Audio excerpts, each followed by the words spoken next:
मैं नेहा निहारिका, आपकी भाभी जी, और आपकी भाभी जी एक बार फिर से निकल गई है मैदान में आज का मुद्दा लेकर। और मुद्दा देखिए, आजकल तो विधानसभा चुनाव पास आ रहा है तो मुद्दा बहुत सारा है, लेकिन उसमें से एक मुद्दा जो हमको लगता है कि सारे लोगों के दिमाग में होगा कि हमारा नेता कैसा हो, पढ़ा लिखा हो कि बिना पढ़ा लिखा भी चलेगा। और देखिए कि तेजस्वी यादव के बयान के बाद एक बार फिर से इस बात पे चर्चा शुरू हो गई है कि नेता का पढ़ा लिखा होना कितना जरूरी है। अब कुछ लोग कहते हैं कि भैया नेता का एक्सपीरियंस होना चाहिए, बहुत सारे ऐसे नेता हुए जो पढ़े लिखे नहीं थे फिर भी बढ़िया काम किए। लेकिन कुछ लोग ये भी कहते हैं कि पहले का समय अलग था, अभी का समय अलग है, तो अभी जो है नेता पढ़ा लिखा होना चाहिए। तो इसी पर आज हम चर्चा शुरू कर रहे हैं, जरा यहीं से बतिया रहे हैं। भैया, नेता के पढ़ाई लिखाई पे बड़ा लोग सवाल उठाते हैं कि नेता पढ़ा लिखा रहना चाहिए कि बिना पढ़ा लिखा नेता भी चलेगा। पढ़ा लिखा होना चाहिए, पढ़ा लिखा होना चाहिए, चलाने वाला होना चाहिए ना, जानकारी होना चाहिए। हाँ। ऐसे ही जा करके अनपढ़ रहेगा तो क्या करेगा। हाँ। पढ़ा लिखा होना चाहिए। तो लोग कहते हैं कि वैज्ञानिक बनने का क्या जरूरत है, ऐसे ही बिना पढ़ा लिखा भी रहेगा, एक्सपीरियंस नहीं, अभी बिना पढ़ा लिखा रहेगा तो कुछ नहीं चला पाएगा। हाँ। अब जैसे देखिए कि आजकल जितना परीक्षा होता है, कुछ छोटा मोटा भी एग्जाम चलता है, तो मैंने क्लर्कों का एग्जाम है तो उसमें जो है ग्रेजुएशन 12th पास बहुत सारा पढ़ाई खोजता है न, तो जरूरी है। हाँ। वो भी जरूरी है। हाँ। अब अनपढ़ क्या करेगा। हाँ। हमको ले जाके बैठा देगा, हम क्या करेंगे। अच्छा भैया, नेता का पढ़ाई लिखाई कितना जरूरी है, नेता के पास डिग्री होना कितना जरूरी है। डिग्री तो जरूरी है। हाँ। हर पढ़ाई के लिए डिग्री जरूरी होती है। हाँ। और नेता बनने के लिए कोई डिग्री नहीं होती है। कोई डिग्री नहीं होती है, मैंने वो तो नियम तो है। वो अनुभवी जो होंगे वो नेता होंगे। हाँ। अनुभवी होंगे तो चलेगा। लेकिन भैया आजकल देखते होंगे कि कोई छोटा मोटा भी अगर हमारा बच्चा लोग नौकरी करने जाता है तो उसमें पूछता है कि कितना पढ़ा लिखा है। अच्छा है, देखते होंगे कि आजकल जो परीक्षा भी होता है तो उसमें रीजनिंग का सवाल देता है, तार्किक प्रश्न, कि पता चलता है कि इसका बुद्धि तेज है कि नहीं है। तो एग्जाम होता है तो भी उसमें देता है। वो तो एग्जाम में जरूरी है ना, बिल्कुल जरूरी तो है। जैसे मान लीजिए कि प्रशासनिक में जाना है। हाँ। तो उसके लिए जरूरी है डिग्री। तो इतना प्रशासनिक व्यक्ति को जो संभालने वाला है, प्रशासनिक ही संभालते हैं ना। हाँ। वो तो नेता तो संभालते ही हैं। हाँ। उनके अनुसार चलते हैं। हाँ। उनके नेता तो फिर तो अफसर को नेता बन जाना चाहिए। अफसर कैसे नेता कैसे बनेगा? अफसर नेता नहीं बन रहे हैं। हाँ। वो त्याग पद दे के जा रहे हैं कि नहीं जा रहे हैं, वो अफसर नहीं बन रहे हैं नेता। हाँ। नेता बनेंगे, वो अफसरी भी करेंगे, वहाँ नेतागिरी भी करेंगे। तो वो तो पढ़े लिखे हैं, दोनों काम कर सकते दोनों काम हैं। लेकिन अगर नेता को कहा जाएगा कि वो क्लर्कों का नौकरी अपने दम पर ले ले तो ले पाएगा। वो जब IAS बन सकता है। हाँ। तो क्यों नहीं लगता खिलाड़ी काले बनेगा भाई। जो अफसर प्रशासनिक जो होता है। हाँ। वो IAS होता है। हम नेता के कह रहे हैं नेता कैसे बनेंगे। हाँ। नेता को तो काम है। कोई नेता के अगर हम कहें कि आप एगो क्लर्कों का परीक्षा पास कर लीजिए तो कर लेंगे। कोई नेता उनको जरूरत नहीं है कि पास करने की जरूरत है। क्या भैया, नेता का पढ़ा लिखा होना जरूरी है कि नहीं, नेता के पास डिग्री होना चाहिए। बिल्कुल होना चाहिए, बिल्कुल होना चाहिए। आपका संविधान में फैसला करते हैं जो हर नेता को पढ़ा लिखा होना चाहिए या अनपढ़ होना चाहिए। बहुत ऐसा नेता है। भैया ये भी कहता है कि नेता ईमानदार और सच्चा होना चाहिए। तो ईमानदार और नेता जो है बहुत ऐसा नेता जो है ऊपर तक जाइए, सांसद तक जाइए, जो अनपढ़ है। केवल बिहार में ही नहीं, ऊपर भी है जो सांसद ऐसा पोस्ट पर है जो अनपढ़ है। बिहार को क्या कहा जा सकता है, विधायक को क्या कहा जा सकता है। आप क्या कहते हैं भैया। बिल्कुल पढ़ा लिखा होना चाहिए। ज्ञान रहेगा तभी तो राज्य चलाएगा। ये जो उदाहरण जैसे दिए हैं कि बहुत सारे नेता हुए जो यहाँ से संसद तक चल गए, अब पढ़े लिखे कम थे तो वो चल गए, चाहे नहीं हो। दूसरे के कंधा पर रख करके चलाते हैं। IAS रहता है उनके साथ, वो अपने दिमाग से क्या चलाते हैं ये सोच नहीं है। फिर आप कहेंगे कि अफसरशाही बढ़ गया है। नहीं, अफसर ज्यादा कर रहा है। आज भी बढ़ा हुआ है। अफसरशाही बढ़ा हुआ है, जो जैसा चलाना चाहता है। IAS होते हैं। हाँ, IAS होते हैं, नेता से राज नहीं चलता। फिर IAS को ही मुख्यमंत्री बन जाना चाहिए, मंत्री बन जाना चाहिए। दोनों में अलग अलग फर्क है। मुख्यमंत्री सामाजिक व्यक्ति है और जनता का आवाज सुन के उसका दुख दर्द तक IAS को बोलता, ऑर्डर देता हो कि हम जैसे कहते हैं तुम करो। ये हुआ शासन चलाने का ताकत। अच्छा एक बात बताइए, माननीय जैसे आजकल जो बार बार ये चर्चा होता है कि आपका नेता कैसा होना चाहिए, कर्मठ, ईमानदार, तो उस नेता का शिक्षा कितना जरूरी है। शिक्षा तो कम से कम भाई ग्रेजुएशन, इंटर ये जरूरी है, ताकि बेसिक डिग्री होना चाहिए। हाँ, बेसिक डिग्री बिल्कुल एकदम निरक्षर। एक ग्रुप डी की परीक्षा होती है मैम, ग्रुप डी का परीक्षा होती है, उसमें आप टैलेंट खोजते हैं, शिक्षित खोजते हैं, एक राज्य चलाएगा, देश चलाएगा, उनको उनकी शिक्षा से कोई जरूरत नहीं है। ग्रुप डी का बात कर रहे हैं भैया, हम देख रहे थे कि बहुत सारा सरकारी जो भवन है उसमें माली का परीक्षा हो रहा था, उसमें लोग कॉपी किताब लेके बैठे हुए। जी जी जी, वही तो मैं कहना चाह रहा हूँ। बाहर में कॉपी किताब लेके तैयारी कर रहा है। अब तो बताइए, माली बनने के लिए आपका भारत में कोई जरूरी नहीं है, सिपाही का परीक्षा होता है तो उसमें दौड़ निकाला जाता है। हाँ। वो ऐसा पढ़ाई होता नहीं होता है। पढ़ाई होता है, एग्जाम हो रही है भाई, एग्जाम हो रही है।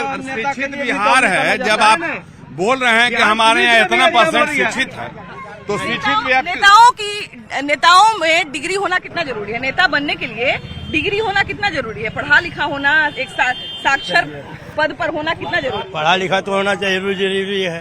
कुछ लोग एग्जाम्पल देते हैं कि बहुत सारे नेता हुए जो बिना पढ़े लिखे थे, तो बिना पढ़े हुए थे, पहले थे जो वो थे। हाँ, अब जो है शिक्षित होना जरूरी है। हाँ। तो नेता पढ़ा लिखा होना चाहिए कि नहीं? यस होना चाहिए। होना चाहिए। नेता पढ़ा लिखा होना चाहिए कि नहीं? हाँ, होना चाहिए। होना चाहिए, बिल्कुल। जो कहते हैं लोग कि नेता की पढ़ाई लिखाई कौन जरूरी है? नहीं, पढ़ा लिखा तब न काम करेगा, जाहिल क्या काम है? जाहिल कोई काम नहीं, कोई काम नहीं करेगा। हाँ, पढ़ाई लिखाई होना चाहिए। अब देखिए 25 साल से राज किए हैं हाँ। नीतीश बाबू, हाँ। तो बिहार के लिए कुछ विकास हुआ, तो अब नया चेहरा को अगला को देना चाहिए। इंजीनियर है। अब अगला जो आदमी को मौका देना चाहिए, हाँ।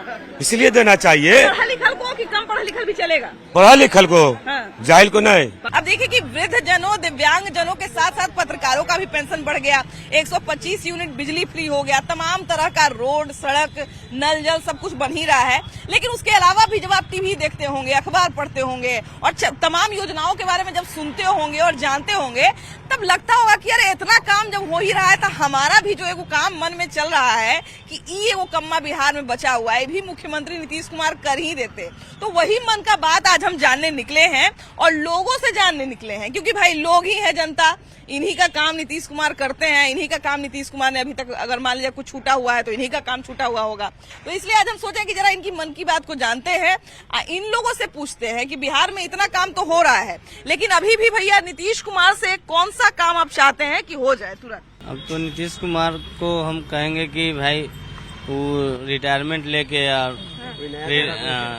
रिलैक्स हो जाए तो ज्यादा अच्छा रहेगा। हाँ, बाकी तो जो भी किए हैं बहुत अच्छा किए हैं बिहार के लिए, हाँ। इसमें नो डाउट है, जो भी किए अच्छा किए हैं। अच्छा, अभी देखिए कि कुछ समय बचा हुआ है, तो ये कुछ समय पूरा होने के पहले, सेशन पूरा होने के पहले, इनका 5 साल पूरा होने के पहले क्या चाहते हैं कि कौन सा है वो काम जो अभी तक रुका हुआ है वो हो जाए? कि चुनाव के समय में तो जितना काम रुका हुआ होता है वो होता ही है, और चुनाव के समय तो सभी नेता बाहर आते हैं, उसके पहले तो नजर भी नहीं आते हैं। मगर इन्होंने अच्छा काम किया है, 125 यूनिट बिजली जो फ्री किया है वो बहुत अच्छा किया है। अगर बिहार में शराबबंदी को भी अगर ही बंद कर देता और अच्छा रहेगा।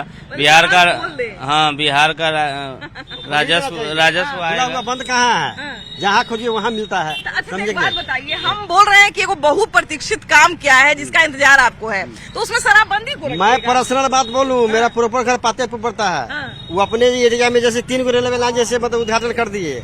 रामविलास जी के समय में 96 का जैसे रेलवे लाइन जैसे पड़ा हुआ आधार अभी तक पूरा नहीं हुआ है। हमारे गाँव से यहाँ की दूरी है 60 किलोमीटर। जितने भी गरीब आते हैं केस करने के लिए, बस से आते हैं, 200 रुपए खर्चा लगता है। ट्रेन की सुविधा होगी तो 50 रुपए में आएगा, 150 रुपए बचेगा तो बेचारे खा पी के भर पेट जाएंगे। ये भी उनको कहीं करने के लिए, पूरा करने के लिए, समझे कि नहीं? तो ये काम तुरंत हो जाना चाहिए। होना चाहिए, बिल्कुल होना चाहिए। अपने वहाँ पे रेलवे स्टेशन की मांग कर रहे हैं आप, या नहीं, वो शिलान्यास हो चुकी है। अच्छा, रामविलास बाबू के समय में 96 में शिलान्यास हो चुकी है। महुआ, पातेपुर, राजापाकर, विद्युपुर, ताजपुर होते हुए शिलान्यास हो चुकी है, उससे सर्वे भी हो चुकी है। वो हम लोग को चाहिए, समझे कि नहीं? भैया अभी कौन सा काम ऐसा है जो लग रहा है कि अभी ये सेशन पूरा होने से पहले 5 साल पूरा नीतीश जी का काम बहुत ही बढ़िया हुआ है। जंगल राज चुके हम लोग देखे हुए हैं, बहुत बढ़िया हुआ है। अभी के डेट में इनको थोड़ा सा योगी जी से सीखना चाहिए और ताकत से अपराध को रोकना चाहिए, और ताकत से। मतलब बाकी सारा चीज तो ठीक ही चल रहा है, लेकिन हाँ। न्याय व्यवस्था का मामला बार बार नहीं हुआ है, अच्छा हुआ है, लेकिन इसको और दुरुस्त करना चाहिए योगी जी से सीख करके, या नकल करके ही सही है, उसमें कोई बुराई नहीं है। कोई अच्छा काम कर रहा है तो उसका किसी राज्य में कुछ अच्छा होता है तो उसका मॉडल देखा ही जाता है। उसको अच्छा करेंगे। बाद बाकी शराबबंदी तो बढ़िया है, नहीं तो हम लोग देखते थे कोई आता था पी करके उसको भी टाइट कसने की जरूरत है। हाँ, उसको और टाइट कसने की जरूरत है। और हमको लगता है कि लॉ एंड ऑर्डर वाला जो मामला बोल रहे हैं ना, अगर इसको ठीक कर दिए तो वो अपने आप ठीक हो जाएगा। हाँ, ठीक हो जाएगा। उसको और दुरुस्त करने की क्योंकि जरूरत है। देखिए शराबबंदी जो है मद्य निषेध विभाग से जुड़ा हुआ मामला है, और अगर लॉ एंड ऑर्डर को आप कसते हैं तो अपने आप शराबबंदी को आप कंट्रोल कर लीजिएगा। जब तक आप लॉ एंड ऑर्डर को ठीक नहीं करिएगा तब तक शराबबंदी आपका ढीला ही रहेगा, इसमें कोई दो राय नहीं है। भैया एक बात बताइए, भैया का कहना है कि बहुत सारा बिहार में समस्या है, लेकिन सबसे बड़ा समस्या है, जैसे हम पूछ रहे थे कि नीतीश कुमार का 5 साल पूरा होने वाला है, ये देखिए कि अंतिम विधानसभा भी खत्म हो गया, तो अब नीतीश कुमार का कौन सा काम जो है नीतीश कुमार को जनता का करना चाहिए, कौन सा काम बाकी है? रोज कुछ ना कुछ योजना आ ही रहा है, काम लेकिन तो कौन सा उनका काम बाकी दिखाई दे रहा है, काम तो किए हैं वो। हाँ। अब वो जो कहते हैं कि दारू बंद है, हाँ। दारू तो फ्री है, एकदम मिल रहा है। मैंने इसको दुरुस्त करने का जरूरत है दुरुस्त ना, करने जब का बार बार एक लॉ एंड ऑर्डर का मामला नहीं तो आता है। फ्री कर दे। ऐसा नहीं करना चाहिए, महिला लोग नहीं मानती है, महिला लोग से हम बात करते हैं तो अभी भी वो नहीं करती। शराब अपराध का जननी है। शराब तो बंदी का हम सराहना करते हैं, उसको पूर्ण रूप से बंद होना चाहिए और टाइट से बंद होना चाहिए।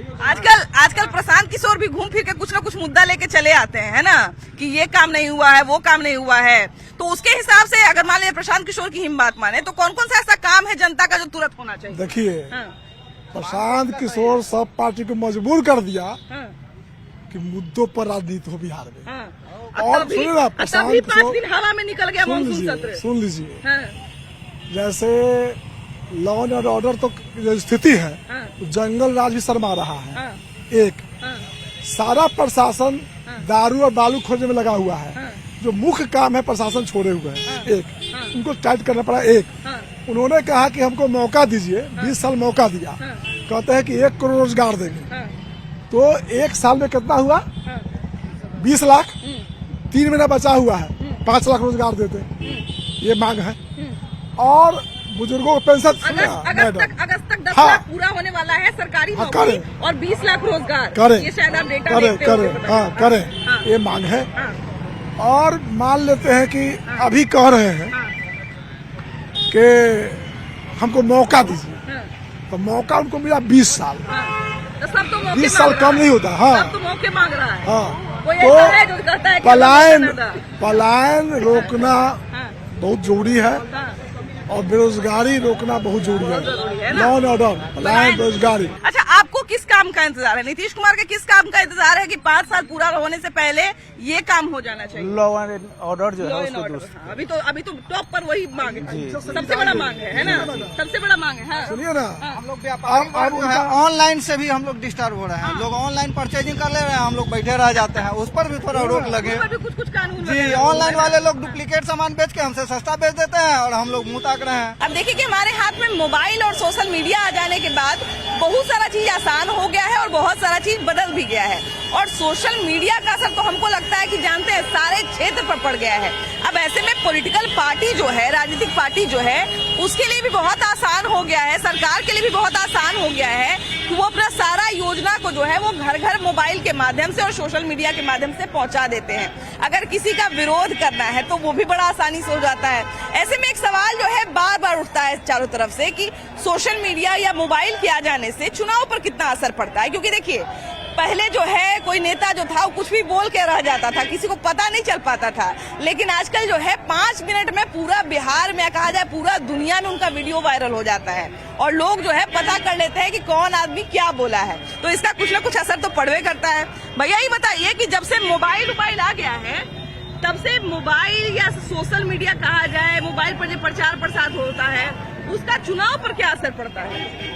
मोबाइल के आ जाने से नेता लोग को कितना फायदा हुआ है? फायदा तो बहुत है, फायदा हुआ है, पूरा बहुत फायदा हो रहा है। हाँ, तुरंत बात अपना फैला देते हैं, बस है ना? हाँ, यही जो तो बात बोलना रहता है वो यहाँ से वहाँ तुरंत वहाँ पहुँच से वहाँ जाता है, पहुँच जाता है। अच्छा, सोशल मीडिया के आने से भैया मोबाइल यूज करते हैं कि नहीं? करते हैं। मोबाइल में फेसबुक, व्हाट्सएप, इंस्टाग्राम ये सब है? हाँ है।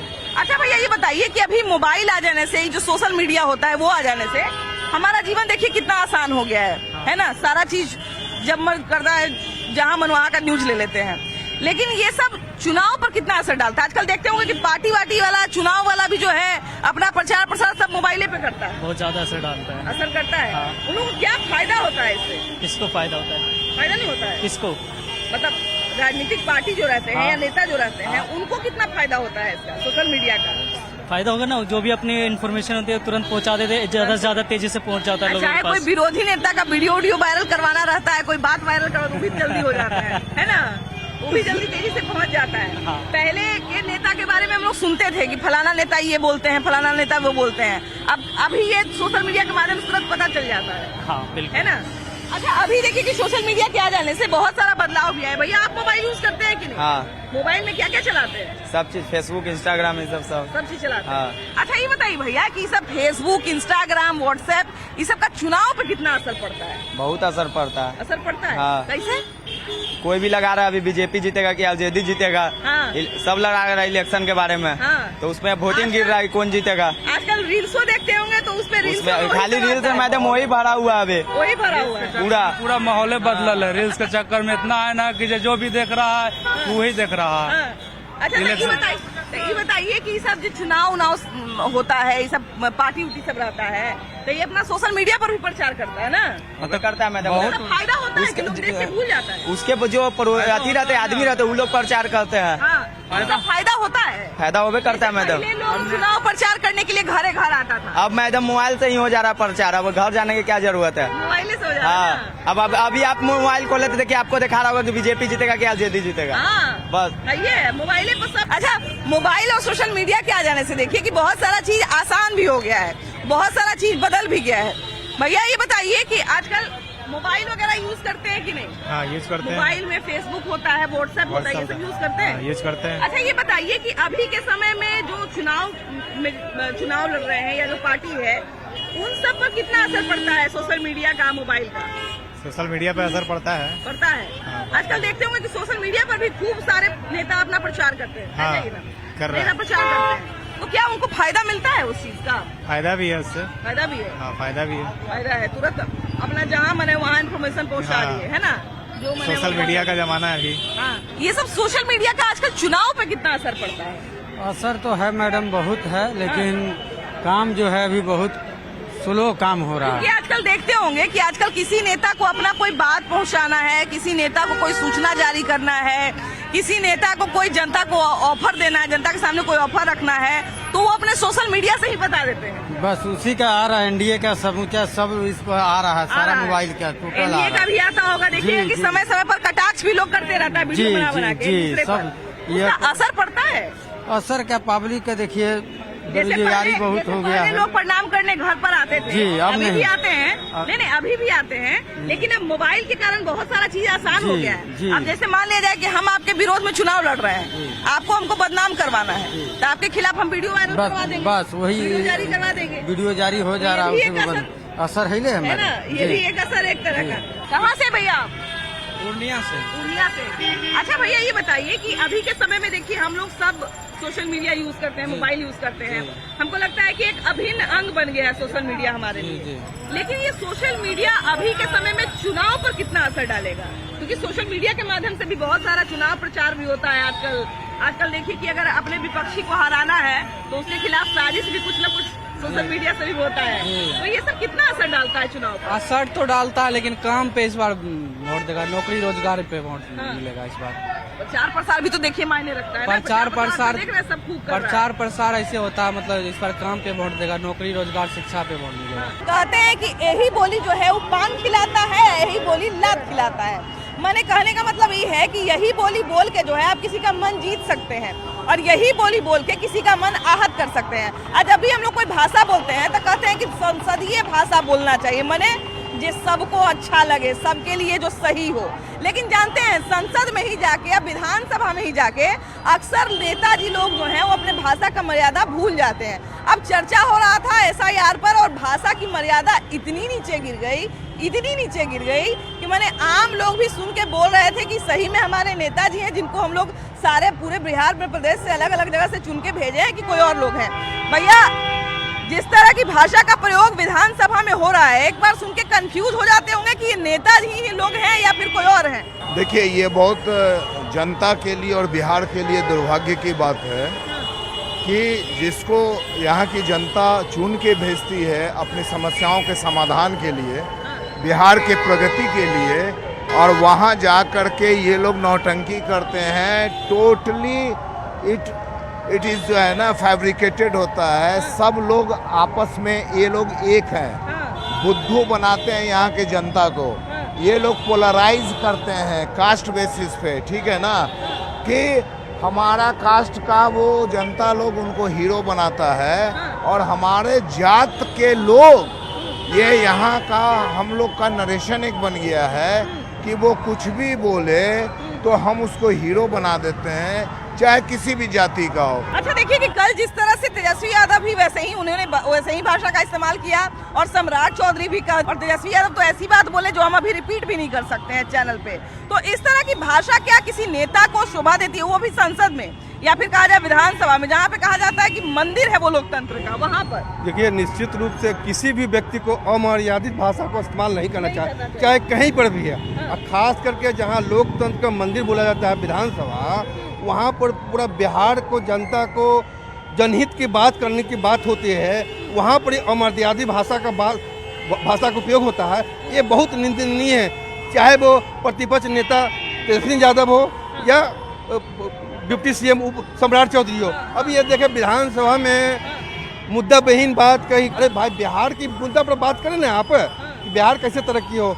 फिर उसके बाद अभी माननीय सम्राट चौधरी जी ने भी कहा, बाप के बाप ऊपर जाने का क्या मतलब? आमतौर पे अगर हम इस तरह की भाषा का इस्तेमाल एक दूसरे से करें किसी चौक चौराहे पर, तो शायद हमारे बीच में मारपीट हो जाएगा, मतलब कुश्ती हो जाएगा। लेकिन उससे खराब भाषा का इस्तेमाल जो है वो विधानसभा में बैठ के हमारे नेता कर रहे हैं, भाषा की मर्यादा को एकदम तार तार कर दे रहे हैं। तो हम आम पब्लिक से भी खराब हैं, उससे भी खराब, वो अपने स्वार्थ में अंधा हुए हैं लोग। क्यों ये लोग भाषा को ऐसे गिरा देते हैं? किसी वो अपने लिए लड़ते हैं इलेक्शन, हम लोग के लिए थोड़ी लड़ते हैं वो। ना वो अपने जीने के लिए करते हैं लोग, अपना उनका धंधा है, सब चलता है उनका।